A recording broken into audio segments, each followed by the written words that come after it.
தமிழகத்தில் தமிழ் மொழியை ஓரங்கட்ட பாஜக அரசு முயற்சிப்பதாக காங்கிரஸ் தலைவர் ராகுல் காந்தி குற்றம் சாட்டியுள்ளார். டெல்லியில் நடைபெற்று வரும் காங்கிரஸ் கட்சியின் 84வது அகில இந்திய மாநாட்டில் அந்த கட்சித் தலைவர் ராகுல் காந்தி பேசினார். அப்போது இந்தியாவில் நடைபெறும் குருஷேத்திர யுத்தத்தில் பாரதிய ஜனதா கட்சி மற்றும் RSS அமைப்பினர் கௌரவர்களாக உள்ளதாகவும் அவர்களை எதிர்க்கும் பாண்டவர்களாக காங்கிரஸ் கட்சி திகழ்வதாகவும் அவர் தெரிவித்தார்.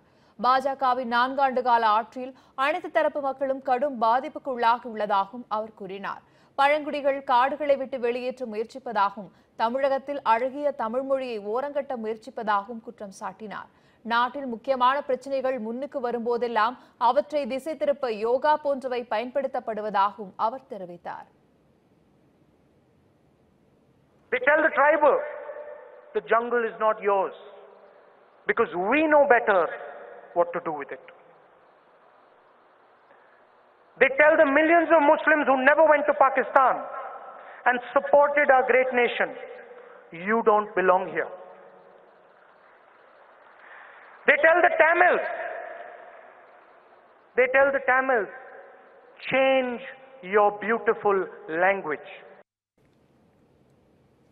மத்திய பாஜக அரசு இந்திய பொருளாதாரத்தை சீர்குலைத்து விட்டதாக முன்னாள் பிரதமர் மன்மோகன் சிங் குற்றம் சாட்டியுள்ளார். டெல்லியில் காங்கிரஸ் கட்சியின் 84வது அகில இந்திய மாநாடு நடைபெற்று வருகிறது.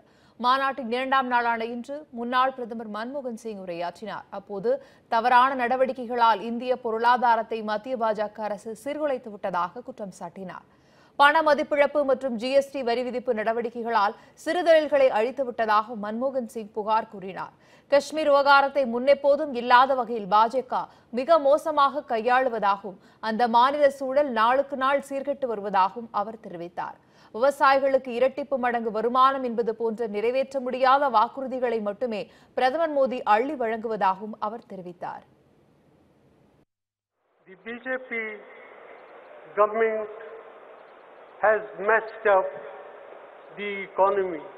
When Modi ji was campaigning, he made lots of tall promises.